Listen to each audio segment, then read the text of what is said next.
आपने कभी देखा है कि मछलियों की खेती करके कैसे कमा रहे हैं लोग करोड़ों रुपए, और किस जगह की जाती है आपको पता है? तो आज की इस वीडियो में हम दिखाएंगे कि किस प्रकार से मछली पकड़ने से लेकर मछलियों की प्रोसेस करने का करोड़ों रुपए का काम कैसे निपटाया जाता है। मछलियां पकड़ना और उनकी प्रोसेसिंग का काम आपको हिंदुस्तान में भले हल्का लगे, लेकिन विदेश में इस काम की बड़ी डिमांड है। वहाँ की बड़ी बड़ी कंपनियां प्रोफेशनल्स की मदद से इस काम को पूरा करती है। यहाँ कंपटीशन इतना जबरदस्त होता है कि मछलियों को फ्रेश बनाए रखने के लिए उन्हें शिप में ही प्रोसेस कर दिया जाता है। मछलियों को पकड़ना, उनकी साफ सफाई करना और आपकी रसोई में पहुँचने तक वो खराब ना हो और उनका जायका बना रहे, इसके लिए बड़े बड़े पानी के जहाजों में एक लंबी चौड़ी टीम बेहद बारीकी से इस पूरे काम को अंजाम देती है। यहाँ छोटी बड़ी हर तरह की मछलियों को पकड़ने के लिए जाल और हुक्स का सहारा लिया जाता है। जहाँ एक तरफ समुद्र की छोटी मछलियाँ खुद ब खुद बड़े जाल में आ जाती है, तो वहीं बड़ी मछलियों को पकड़ने के लिए छोटी छोटी मछलियों का सहारा लिया जाता है और उन्हें बलि का बकरा बनाया जाता है, यानी कि उन्हें यहाँ बैड के तौर पर हुक्स में बांधा जाता है, जिसके लालच में बड़ी मछलियाँ इनमें फंस जाती है। अब वैसे तो शिप में ज्यादातर काम को तेजी से पूरा करने के लिए मशीन का इस्तेमाल होता है, मगर कुछ काम मैन्युअली भी किया जाता है। यहाँ हुक्स लगी चेन्स या फिर रस्सियों पर खास तरह के इन्फ्लेटेड बैलून्स बांधे जाते हैं ताकि रस्सियाँ पानी के ज्यादा नीचे ना चली जाए। वहीं मछुआरों को मछलियाँ पकड़ने में ज्यादा वक्त ना लगे, इसके लिए यहाँ तकनीक की मदद भी ली जाती है। सैटेलाइट इमेज या फिर दूसरे उपकरणों की मदद से समुद्र के ऐसे इलाकों का सिलेक्शन किया जाता है जहाँ मछलियों की बहुत बड़ी संख्या मौजूद होती है।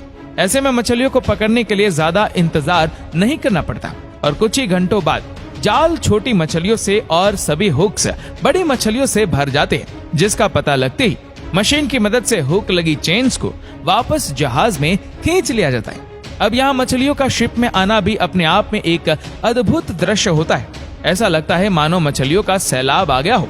यहाँ मछलियों को शिप में लोड करते वक्त कुछ वर्कर्स मैन्युअली ही मीडियम और बड़ी साइज की मछलियों को उनकी वैरायटी के हिसाब से अलग कर लेते हैं। गौर करने वाली बात यह है कि जहाँ जो बड़ी मछलियाँ पकड़ी जाती है उनका वजन हमारे यहाँ के नॉर्मल बकरों से भी 4-5 गुना ज्यादा होता है। यही वजह है कि इनके दाम भी काफी ज्यादा हाई होते हैं। अब मछलियों को अलग अलग प्लेस पर लेने के बाद बारी आती है उनकी सफाई की। अब भले सभी मछलियों को पानी से निकाला गया हो, लेकिन उन पर लगी गंदगी और खून को साफ करने के लिए उन्हें साफ पानी से धोया जाता है। इसके बाद इन सभी मछलियों को कन्वेयर बेल्ट की मदद से जहाज की सतह से नीचे मौजूद प्रोसेसिंग यूनिट में भेजा जाता है, जहां सबसे पहले बड़ी बड़ी मछलियों का वेट एंड ऑल सब चेक किया जाता है और फिर किसी अनुभवी शख्स से उनकी सफाई और कटाई का काम करवाया जाता है। जैसा कि आप देख सकते हैं कैसे वर्कर बड़ी ही सफाई से खुद से कई गुना ज्यादा बड़ी फिश को आसानी से फाइनली काट रहा है। ये तो हुई बड़ी मछलियों की बात। जो सामान्य मछलियां रहती है उन्हें या तो मैन्युअली या फिर मशीन्स की मदद से अंदर से साफ कर लिया जाता है। इन्हें सबसे पहले एक मशीन पर सेट किया जाता है और फिर उसके बाद मछलियों के सिर को अलग कर लिया जाता है। फिर चाकू की मदद से उन्हें बीच से काटा जाता है, जिससे उनके अंदर मौजूद ऑर्गन्स अलग हो जाते हैं। कुछ जगह इन ऑर्गन्स को यूज नहीं किया जाता, लेकिन किसी शिप में सिलेक्टेड मछलियों के खाए जाने वाले ऑर्गन्स को किसी प्रोसेस के दौरान अलग कर लिया जाता है।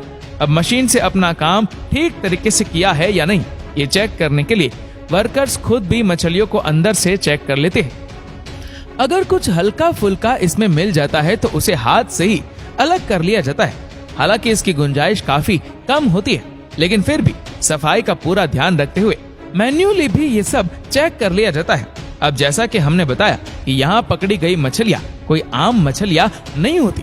इनमें से कुछ की कीमत तो ना सिर्फ हजारों में बल्कि लाखों और करोड़ों में होती है। इसीलिए पूरा काम सफाई से किया जाता है। सिर और ऑर्गन्स को अलग से धोने के साथ साथ मछलियों को एक बार फिर साफ पानी से धोया जाता है और आगे के प्रोसेस के लिए भेज दिया जाता है।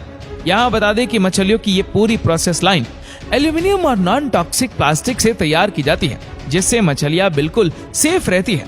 यहाँ कुछ कंपनीज फिश प्लेट्स भी तैयार करती है, जिनके लिए सबसे पहले मशीन द्वारा फिश की आउटर स्किन को साफ किया जाता है, जैसा आपने बूचर शॉप में बूचर को हाथ से करते हुए देखा होगा।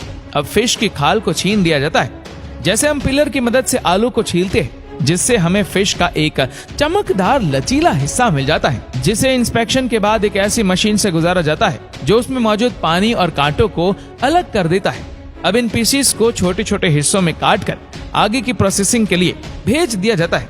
उधर साबुत फिश की सफाई, कटाई और फिर सफाई के बाद अंत में बारी आती है उन्हें पैक करके देश और दुनिया में भेजने की, जिसके लिए सबसे पहले साफ मछलियों को फ्रीजिंग प्रेस में डाला जाता है और अगले कुछ वक्त ठंडा होने के लिए छोड़ दिया जाता है। यहाँ मछलियों पर लगा पानी कुछ ही वक्त में बर्फ बन जाता है और प्रेस में रखी मछलियाँ एक दूसरे से चिपक कर जम जाती है, जो किसी सॉलिड ब्रेक की तरह नजर आती है। इसके बाद लगभग पूरा काम मशीन्स की मदद से किया जाता है। पूरी तरह से फ्रीज हो चुकी मछलियों को यहाँ पहले खास तरह के प्लास्टिक से रैप किया जाता है और फिर बाहर से इसमें एक मोटे कागज की रैपिंग भी की जाती है। वैसे ये पैकेजिंग मछलियों की कंपनी टू कंपनी डिफर करती है। जैसे कहीं फिश पैकेजिंग के लिए कार्टून्स का भी इस्तेमाल किया जाता है।